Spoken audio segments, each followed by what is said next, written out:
Now back to Inside West Virginia Politics with Mark Curtis.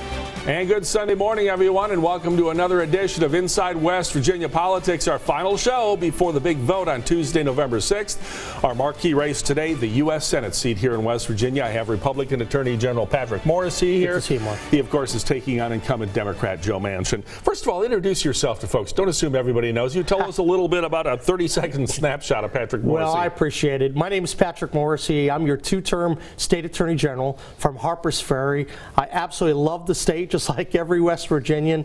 And I'll tell you, I'm an old healthcare lawyer by training and an old regulatory lawyer. I'm married. I have a stepdaughter. I came from pretty humble roots. I was actually the youngest of four, and we didn't have much money, so I had to work pretty hard to get where I am. Well, let's talk about what your opponent's been talking about a lot, and other people. You're not from West Virginia. You grew up in New Jersey and New York, I understand. They paint you as an outsider. Is that an issue that'll stick in this race? No, I think people know I love the state and that I have West Virginia conservative values. Joe Manchin votes more like he's from New Jersey. I mean, the reality is Joe's liberal. He went Washington on West Virginia. People know that I'm the conservative, and they also know that President Trump has endorsed my candidacy, and he's all in for me because he knows the stakes in this race are pretty high. A Manchin victory would literally empower the crazies, the Schumer, Pelosi, Hillary team. Obstruct, resist, impeach Trump. That's unacceptable on every level. That's why I support the president. That's why the president supports me.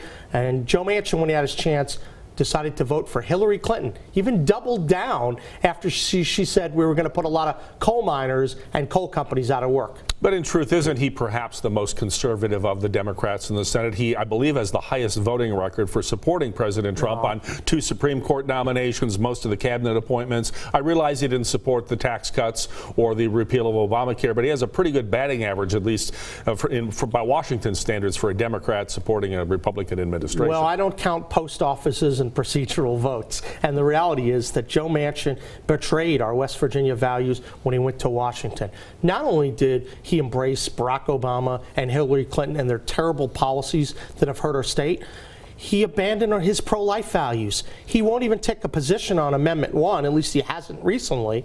And then separately, he betrayed our Second Amendment rights. He stood for radical gun control and supported all those radical liberals, even after they wanted to throw West Virginians out of work. That's not in line with West Virginia conservative values. That's why people know I'm the conservative fighter who's going to help President Trump. Joe Manchin is a dishonest Washington liberal. All right, there's a lot of stuff on the ballot that folks maybe aren't aware of because there's so much on the ballot. Talk about Amendment 1. Sure. What would it do? What would it not do? Absolutely. And why do you support it? Well, I think Amendment 1 is going to give West Virginia the opportunity to get rid of taxpayer funding of abortion. That's really the specific goal behind the amendment. And the reason why we need that is because back in 1993, there was a Supreme Court case which literally mandated that taxpayers pay for abortions. What we're saying is that you have to reverse that. And this amendment is not focused on the federal protections that are in place. It's solely about the state funding of abortion. I think we should get rid of that because we have a duty to the unborn, and I certainly don't want taxpayer monies on it. Joe Manchin not only has been flip-flopping on Amendment 1, but also on Planned Parenthood. He supports the largest abortion provider in the country, taxpayer funding for it. That's a difference. Those aren't West Virginia values. But he says he is pro-life. He's a Catholic West Virginian. He says he's pro-life. Can you be pro-life and still support funding for Planned Parenthood? No, he's not an honest person. I think it's very clear that when you look at him, he says that he's for life, yet he stands with Planned Parenthood. He shoots a rifle through the cap and trade bill, but he doesn't support the Second Amendment or our coal miners. But if we're down to a minute in this segment, if you say he doesn't support West Virginia values, why do we keep voting him in? He's about 2-term governor, 1-term Secretary of State. He's going for his 3rd term in the U.S. Senate.